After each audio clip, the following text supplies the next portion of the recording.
Hi everybody and welcome. Today I have PaMu earbuds and I'm going to tell you how you can easily purchase earbuds with your Windows PC or laptop.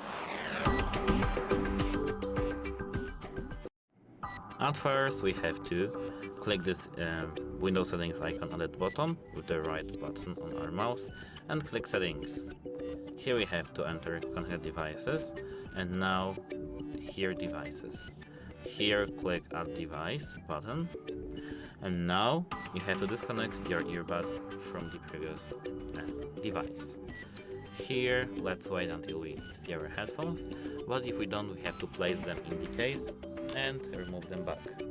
We have to have them disconnected from the previous device. It's because this is how you enter PaMu on them. As you can see now, I removed them from my case and now they do work. So we have to hover them and click them. Now we are connecting and now we are done. Goodbye!